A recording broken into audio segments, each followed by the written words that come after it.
Chapter 18. Be calm when the unthinkable arrives.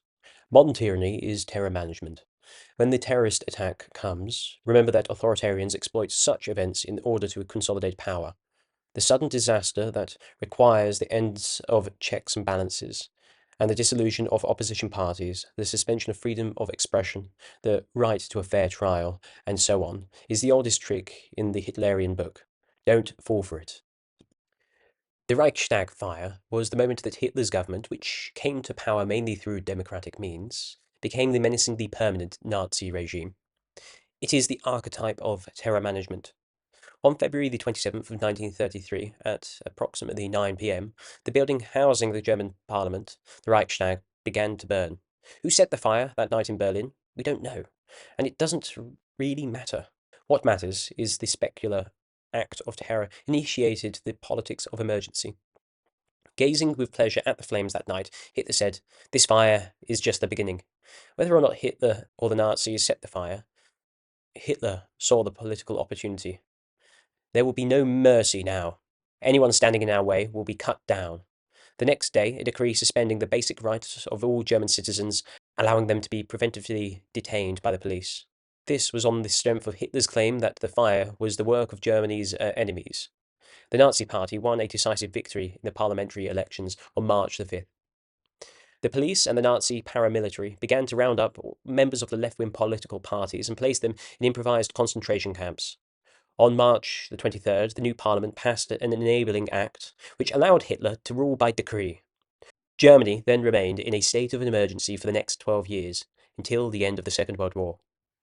Hitler used an act of terror, an act of limited inherent significance, to institute a regime of terror that killed millions of people and changed the world. The authoritarians of today are also terror managers, and if anything, they are rather more creative. Consider the Russian current regime, so admired by the former president. Vladimir Putin not only came to power in an incident that strikingly resembles this Reichstag fire, he then used a series of terror attacks, real, questionable, and fake, to remove obstacles to total power in Russia and to assault the democratic neighbors. When Putin was appointed prime minister by a failing Boris Yeltsin in August of 1999, an unknown with a negative approval rating, the following months, a series of buildings were bombed in Russian cities, apparently by Russian secret state police. Its officials were arrested by their own colleagues with evidence of their guilt. In another case, the Speaker of the Russian Parliament announced an explosion a few days before it took place. Nonetheless, Putin declared a war of revenge against Russia's Muslim population in Chechnya, promising to pursue the supposed perpetrators and rub them out in the shithouse. The Russian nationals rallied. Putin's approval ratings skyrocketed. The following March, he won the presidential election. In 2002, after Russian security forces killed scores of Russian civilians while suppressing a terror attack at a Moscow theater, Putin exploited the occasion to seize control of private television. After a school in Beslan was besieged by terrorists in 2004, in strange circumstances that suggested a provocation, Putin did away with the position of elected regional governors. Thus, Putin's rise to power and his elimination of two major institutions, private television and elected regional governors, were enabled by management of real and fake and questionable terrorism. After Putin's return to the presidency in 2012, Russia introduced terror management into the foreign policy. In its invasion of Ukraine in 2014, Russia transformed units of its own regular army into terrorist forces, removing insignias from uniforms and denying all responsibility for the dreadful suffering they inflicted. In the campaign for the Donbass region of the southeast of Ukraine, Russia deployed Chechen irregulars and sent units of its regular army based in Muslim regions to join the invasion. Russia also tried, but failed, to hack the 2014 Ukrainian presidential election. In April of 2015, Russian hackers took over the transmissions of French television stations, pretending to be ISIS, and then broadcast material designed to terrorize France. Russian impersonated a cyber caliphate so that French would fear terror more than they already did. The aim was to persuade to drive voters to the far-right National Front, a party financially supported by Russia. After 130 people were killed and 368 injured in the terrorist attack on Paris in November of 2015, The founder of a think tank close to the Kremlin rejoiced that terrorism would drive Europe towards fascism and Russia. Both fake and real Islamic terrorists in Western Europe, in other words, were thought to be in the Russian interest.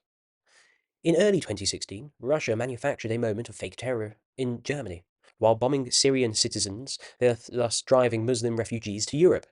Russia exploited a family drama to instruct Germans that Muslims were rapists of children.